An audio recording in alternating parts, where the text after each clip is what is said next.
Welcome to the Empowerment Show with Melissa Heisler.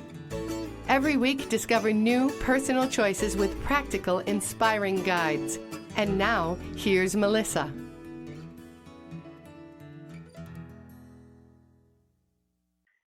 Welcome to the Empowerment Show. I'm Melissa Heisler, empowerment coach at It's My Life, and it is your life. Live it. Today I will be talking to Donna Scott-Nusrala about expanding thought and increasing creativity in children. To join our conversation, post your questions at facebook.com/The Empowerment Show or twitter.com/Empowerment Show. So again, my guest today is Donna Scott-Nusrala, acclaimed author, former award-winning teacher, business owner, motivational speaker, and mother of three. Donna has been honored with several teaching awards in her 16 years as a math and science teacher, including the Emmy for Teachers, the Plain Dealer Crystal Apple Award, and recognition from the Ohio Senate. Many of Donna's books carry the seal of the Distinguished Mom's Choice Award and several honors from various book festivals. Welcome to the show, Donna. Thank you so much. Thank you for having me. Well, I'm really excited to have you here today. I spent my weekend reading your books, so I'm very excited to talk about them. Can you tell us a little bit about how you went from teacher to author? Absolutely. It started in 2003. I've been teaching for 16 years, and I had my third son in 2000, and I decided at that time to be a mom of three and to be a good teacher wasn't going to work for me, so I quit and stayed home, and I found myself on the floor in the library sorting through children's picture books, and I was reading them to my kids, and we would actually put them in piles of the ones that we liked and the ones that we wouldn't read again and the ones that we liked and the ones that we didn't have any interest in, and I started to find a pattern, and the ones that we were really interested in were the ones that captivated us, oftentimes through our senses, through the sense of taste or touch or smell or sound. And I started seeing that pattern in it and realizing that there was something to that the senses were important. We needed to engage the reader in senses. And I also realized that there wasn't as much to writing a picture book as there was to writing a novel or whatever. And I had thought I wanted to dabble in writing, and I had the idea of a book that taught kids metrics, and I wanted to create that. So the stars lined up, and I just started one day, sat down, started writing while my baby was napping, and it grew from there into a writing career. Thank you for sharing that. What came up as you were talking about that is that probably the one book that really has a lot of information about the senses is I believe your first book, The Gazillions, Bunches, Oodles, and Tons. Can you tell us a little bit about that book? Sure. Actually, all of the books engage kids through their senses. There are references to food, things that touch, see, smell. Gazillions, Bunches, Oodles, and Tons was actually my first picture book. The metric book was my first book. It was an educational book. Gazillions, Bunches, Oodles, and Tons, it quantifies love. And it was inspired by my second son, who I'd put to sleep at night. And every night I would say, do you know how much I love you? And there are many I love you books out there. But he was the ultimate challenge. I had to prove to him how much I loved him. So I started quantifying it with things like snowflakes. I'd say, if every snowflake had an I love you and a hug and a kiss in it, would that be enough? And he would say, well, maybe, but what if it turns to rain? And I said, well, then every raindrop. And so that was the inspiration for that book. But as I wrote it, I said, I want kids to feel the snow. I want them to feel the rain. I want them to feel a kiss and a hug. And so I got my thesaurus out and I started looking up words that would really describe what it felt like to be kissed by a snowflake. And so in my book, you'll see that when you catch a snowflake and you and you open it up, you'd find a gentle hug and a tingly kiss, so that a kid actually feels the tingle of the snowflake.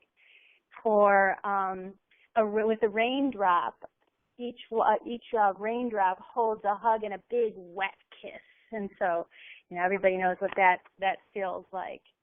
And then again, with every blade of grass, I love you, and each one would give a tickly hug and a kiss. So appealing to the senses there. And then, it goes on. And I have to say, I think it's a really beautiful book. I actually got teared off reading it. I wasn't even reading it to a child. I think because you did include the senses, that it isn't just a book. It actually is more of an experience. And, yeah, thank you. I think of it that way too. And one of my big goals behind that was to actually show kids who can't quantify love. You can't quantify something that's infinite. And so many I love you books say, I love you this big, that big, this much. And it's like, to me, you can't quantify it. It's infinite. Absolutely. And I think you do a really great job of doing that, because even it's so amazingly large, the way that you describe everything on there. But it's interesting that I think this book and obviously your metric book, you do dive into science, and you do use science to it is kind of the quantifiable. It is kind of the looking at the world around us versus right. just a fun fantasy story. Yes, and every one of my books, you can't get around a little bit of science in them. And for those kids and adults who are afraid or have a fear of, the science class that they had in school, I have to have, it's part of me. So you'll get a little science education in every one of my books. And yes, and it's all about seasons and actually environments like the forest and the desert and things like that are all in that gazillions books. You not only experience it by what you feel, you actually enter into different biomes, so to speak. So yeah, there is science in everything I do. Yes, I did notice that, because as beautiful of a book about love as that is, it's actually too a science book. It's talking about snow, it's talking about rain, it's talking about the different environments, like you say. Right. I'm glad you noticed that. And then I'm a huge fan of subliminally talking to people through my books. And one of the other things in that book is the monster under the bed, and he appears on every page. The story starts out, I was hiding from the monster under the bed when Mom came in to say goodnight. And if you look at the first page, you can see that monster under the bed. Well, he never is mentioned again in the book, but on every page he appears, and he's listening to their conversation. And every time she tells him how much she loves him, he shrinks and he moves. And at the end of the book, as the whole the book shifts into a different pattern, the monster runs out of the book, and poof, at the end he disappears. And the little boy looks under the bed, and the monster's gone. Well, Mom's love chased him chased him away. So it took the kid's fear away. It's how you make fear disappear, because love conquers all. It's a very, very beautiful sentiment. And I guess let's transition here, because you have another, I guess, a book and actually a kit about monsters. And that's really a way to stimulate creativity and thought in children, yes? Absolutely. It comes from the old-fashioned idea of back in the 30s when we had radio and we had to imagine the story. And I wasn't around then, but I love the idea. And I used to love books on tape as a kid. I would listen to the tapes. But back in the 30s and 40s, you had to create the images in your head. And that's what I love. It stimulates your imagination. That's where creation happens. It happens, you take words and you translate them into images in your head. And so building a monster is a kit. It's a party kit, and it came again from the classroom when I needed some type of fun party activity, but I wanted it to be educational. And as a child, I played this little game at a party where this mom handed out these bowls in the dark and said, this is the monster, these are his brains, these are his eyeballs, and we feel them. And a lot of people can say, oh yeah, I played that game as a kid. I've talked to people who have done that. Well, what I did was I created a kit around that scene.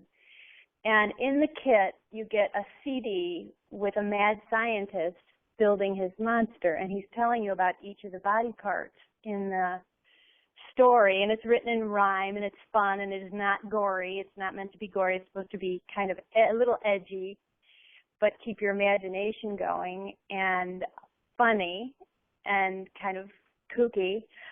There are sound effects on it. I don't know if you had a chance to hear the CD, but there are sound effects on it too, which make it kind of fun and engaging. But in addition to that, there are these body part bags, and in the bags you put things that represent body parts. So you have these 13 bags and body part labels, and in one bag you'll put asparagus, and that represents fingers. In another bag you put licorice strings, and those are the muscles, or you put dried apricots, and those are the ears. And my favorite one is a big pickle. You take a giant pickle and cut out little nostrils, and that's the nose. So you turn off the lights, you turn on the CD, and the monster, the mad scientist is building his monster, and the kids are handing around bags of body parts, and they're reaching down into the bag and feeling these body parts, and the lights are low and they can't see, and they just scream and they laugh, and their imaginations just run wild. And then after you're done passing them out, it's fun to show the kids what it really was. And a lot of times they couldn't guess what was in the bag. So it's interesting that our sense of touch and our sense of sight are really not always connected. We've touched a pickle, but when we say it's a big wet nose, it's not a pickle. Absolutely, absolutely. Our minds can tell lies to what our senses are touching. And right. I do remember that game as well, playing that when I was younger. And some of them were fun, and some of them were kind of gross and icky. But it did really send your imagination to, okay, well, you're telling me this is what it is. My sense is telling me this is the shape and size. Okay, now I'm imagining what that would be like. And right. I know your mission is actually to write stories that stimulate that creativity and thought. Right. It's something that's missing in our educational system. I'm a left-handed person. I've always been proud of that, and a lot of people who are left-handed are not that way. But I am very right-brained, but I also went into math and science. So I like to think that I've spent my life developing my whole brain, which I don't think a lot of people do. And expanding thought, encouraging creativity is all about being whole-brained and using your analytical side along with your creative side, because that's how things are invented, created, that's how problems are solved. And unfortunately, our educational system has gone into this linear left brain pattern, and that's why I believe that sometimes kids don't do so well in school, because they don't think that way. Very, very young children are especially creative, but then we put them into this box that we want them to fit in and be very left-brained and linear, when some just aren't that way. And so I've always made it my goal to try and tap into the whole brain and be as organized as I can, and also creative. And what's interesting is another thought about that, being whole-brained. Cursive handwriting is being taken out of schools in many places, and in my opinion, it's a crime, because cursive is one of the few things that we naturally did that connected the right and left brain, because writing is analytical, but the flow of cursive is creative.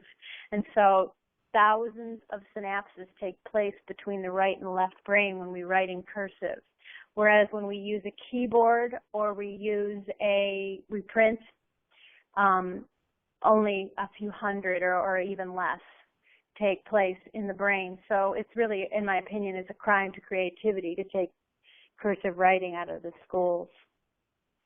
I can hear that, and I never put that together, but I've noticed so much of our school system, and this wasn't what we were going to talk about today, but right. make a comment about it, that it's becoming, it was cookie cutter back in my day, and I think it's becoming almost more so that the individual and the creativity of that individual is not being right. supported. And right. It's like the definition that you commented on in my other book is to teach is to impart knowledge upon, and that's what we do. We teach kids. We tell them what they need to know, expect them to know it, and regurgitate it. Where to educate them is to educe, evoke, or to bring out who they are inside, and that's what creativity does. Being creative brings out the person within. And I love those definitions that you have. I never knew that about education, about evoking the individual, of bringing the individual out. And that's all of what the Empowerment Show is about, is helping people to reconnect with themselves and right. to bring their true selves out. Right, and their true self is the creator in them, the creator within, the person who creates. And that's what we need. That's where my goal of bringing out and creativity in kids brings out who they are. Absolutely.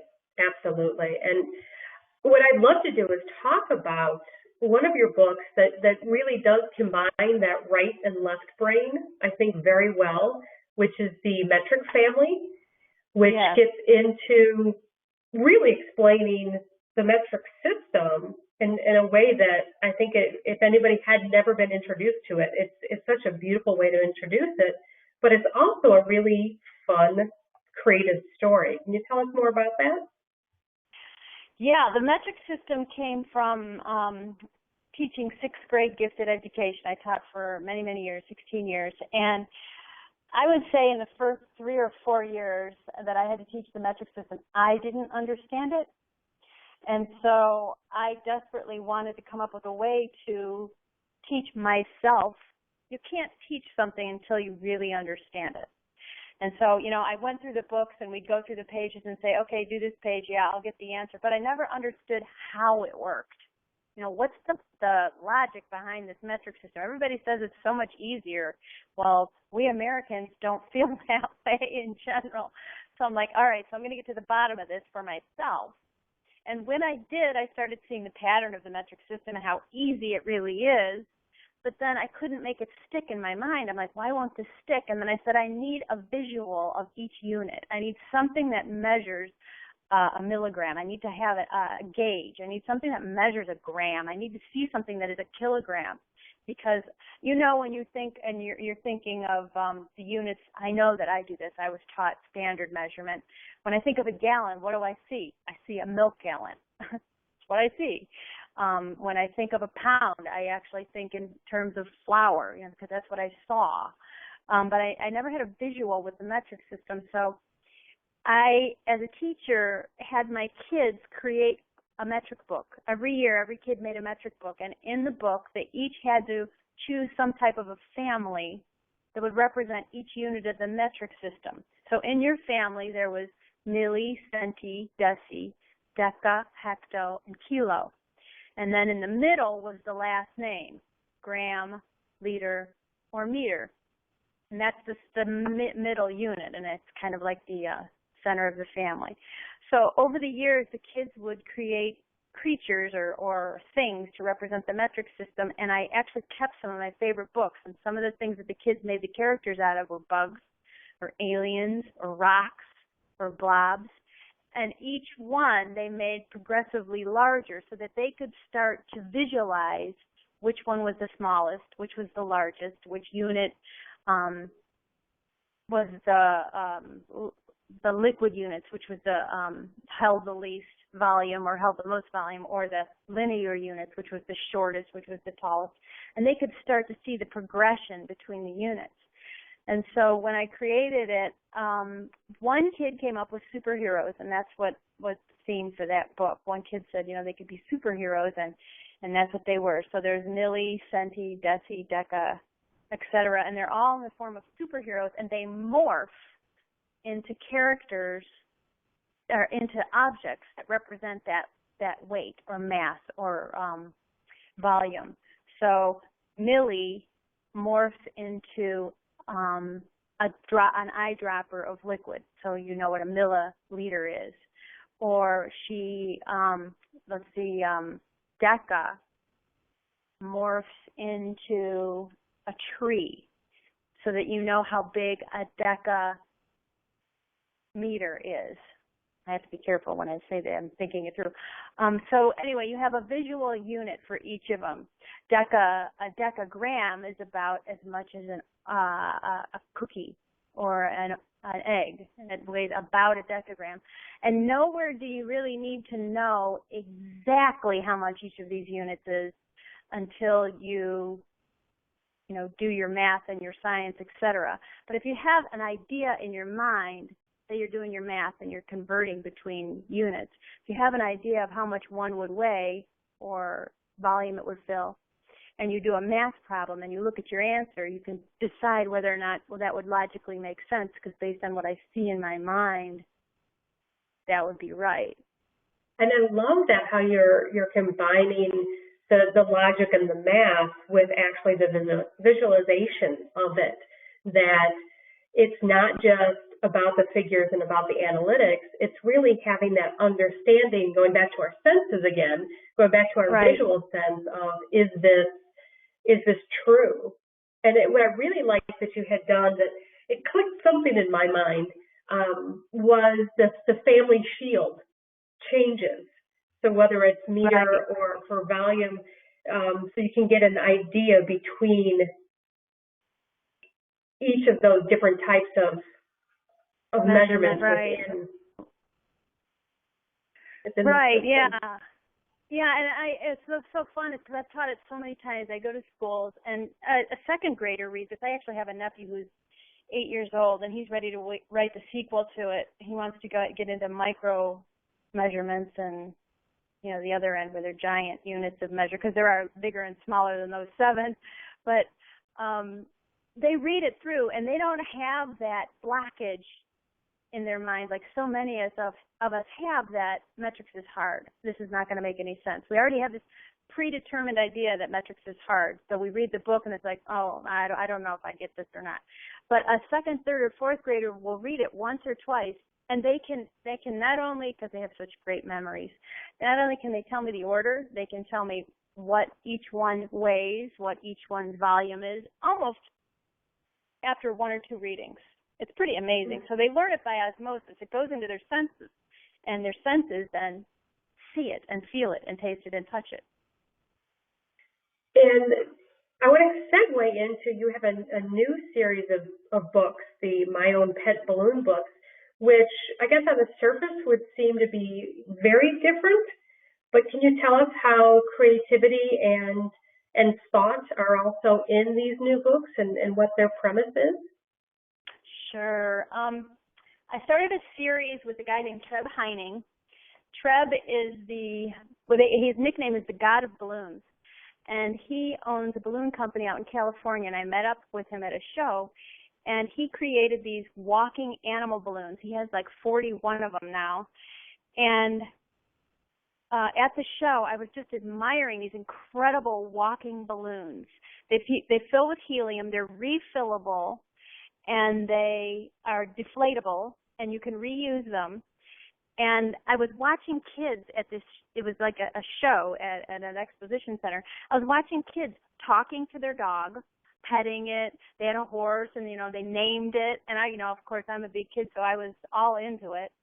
And I met him, Treb Heining. He actually invented the Mickey Mouse balloon. He also does a confetti drop on New Year's Eve in New York City. He does a lot of balloon drops all over the world. But anyway, back to Trev. I met him at the show, and when I met him, I said to him, have you ever thought about putting a story to these balloons? And he said, I would love to do that. And on a handshake, we basically had a contract. It literally just kind of fell into my lap. And I started this series. And at the time, I was doing quite a bit of my own research into the law of attraction, how we manifest things, how things are created, frequencies, vibrations, and, healing and all that kind of stuff. And I said, there's got to be a way to build that into children's books and, again, subliminally message them about this so that they'll learn about the law of attraction and not even really know it. So the Legend of Tales was born, and that is the story of a dog. And I had to keep it nameless because he and I agreed that the kids want to name their own dog. They don't want a dog already named. So I wrote this story called The Legend of Tales, and The Legend of Tales is actually a legend of how to manifest a dog into your life. And after you read the story, you have a dog balloon, and then you got the dog that you were, the children in the book were manifesting. So it's all about the law of attraction and done in a fairy tale style. And that book comes with one of 8 different walking dog balloons. It's inside the book. It comes as a set. And that came out last spring. That was the first in the series. And then the next one out in the series, we actually started marketing that one to kennels, and I did a lot of fundraisers for animal shelters and things like that with that. It was really quite a hit. And also a portion of the proceeds of all these books goes to canines for disabled kids. So anyway, the kid, at the end of the day, you have this balloon, but then you have an actual dog that you can name, you can touch, you can play with. You have physical contact with it. You have a dog. So, of course, you're engaging your senses in that. And then the cat That's just book, amazing. Go ahead. No, go ahead. I was going to talk about just what's really interesting. I think I need to reread it because I did notice about the attraction that you need to put in what it is that that you're looking for. And what I really took away though from the story was more of a story of almost adoption. Like if you imagine what this dog is, there's a homeless dog out there. There's a dog in a pound somewhere that could be the perfect match for you. It's exactly what it is. So if you send out the frequency of what you want, manifestation, if you want to manifest something, you create it in your mind. You create it on paper. You write down what it is you want to create, and you think about it, and you dream about it, and you think about it, and you think about it, and then frequencies actually match. And by the law of attraction, you bring that into your life.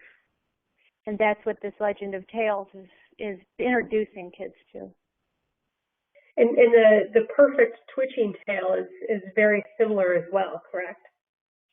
Yeah, the perfect twitching tail, because I knew that we were going to be marketing this to people who will be adopting animals, or to kids who want a pet, kids that, they want a pet and maybe they're in a position where they can't have one, but they can have their own pet balloon. And believe me, these kids think they're real.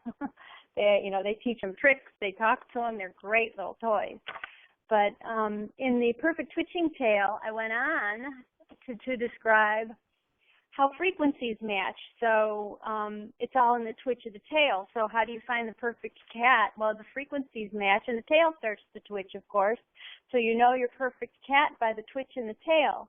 And in the story, we have the sense of sound, where there's a piper who attracts all the lost and homeless cats in the world and takes them to the land of 1,000 cats, where they go through a rehab, basically, and they wake up. They learn what it's like to be happy. They learn what it's like to be themselves.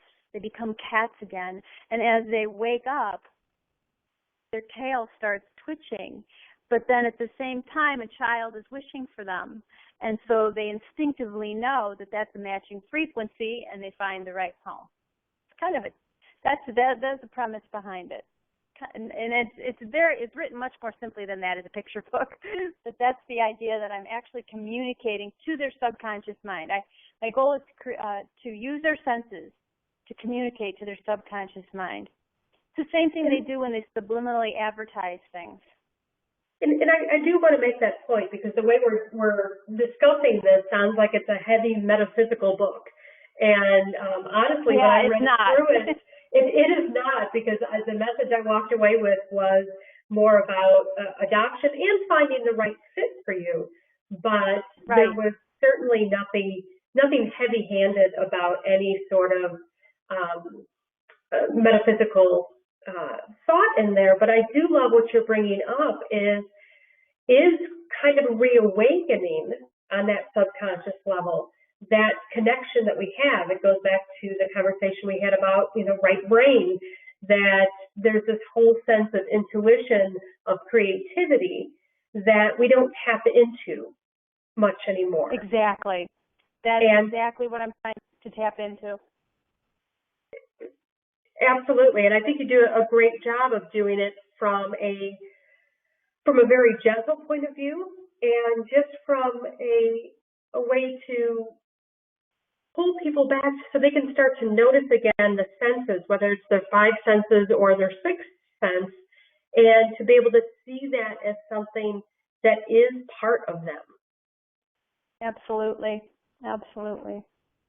And these aren't difficult reads either. They're a typical picture book is about 500 words, and that's what most of mine are. Most of them are 500. One or two is around 1,000. Is the other kind of the cutoff for picture books.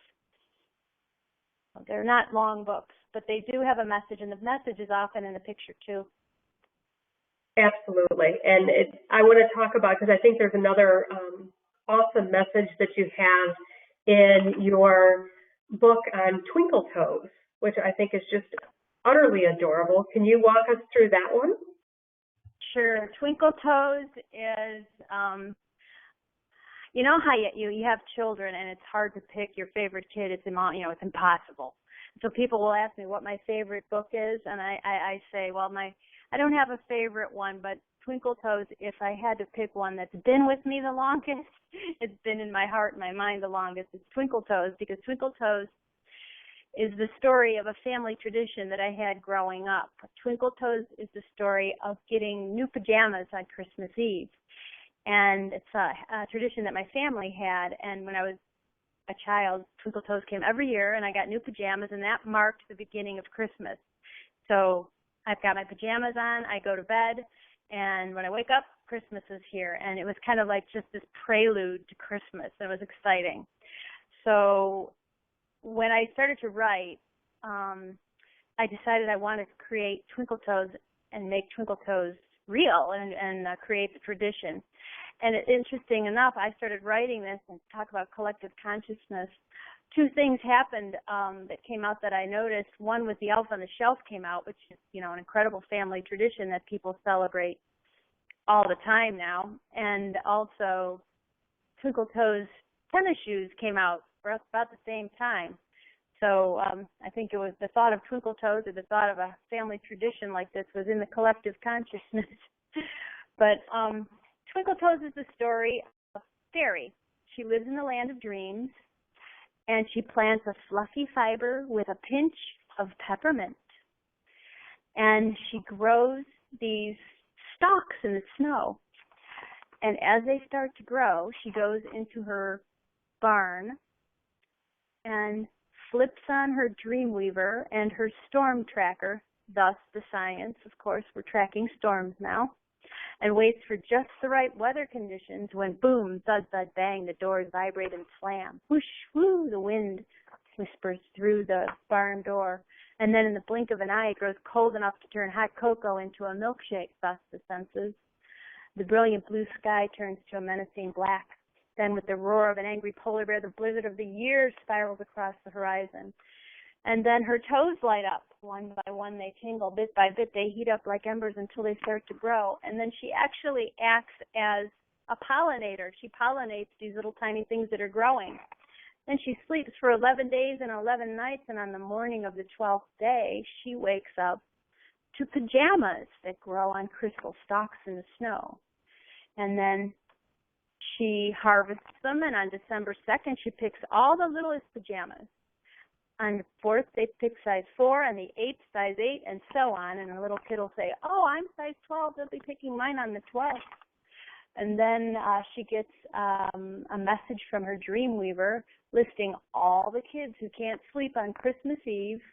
And then she slips into her white parka, and she puts all of the PJs in her crystal basket, and whoosh, she soars off like a rocket, slips through a crack in the window and deposits a bundle on the bedroom floor and disappears in a wink and a flash, leaving just a hint of peppermint. And then the end of the story shows two kids dreaming of what they want for Christmas. Absolutely, and that's what I loved about it. I talked to my neighbor just before Christmas this year, and he has 3 young boys that were getting quite rambunctious before the holidays, and I could see this tradition being a way to help them calm down and focus and be excited, but in a more calm way versus all the hectic excitement that I think that we have going on before the holidays usually.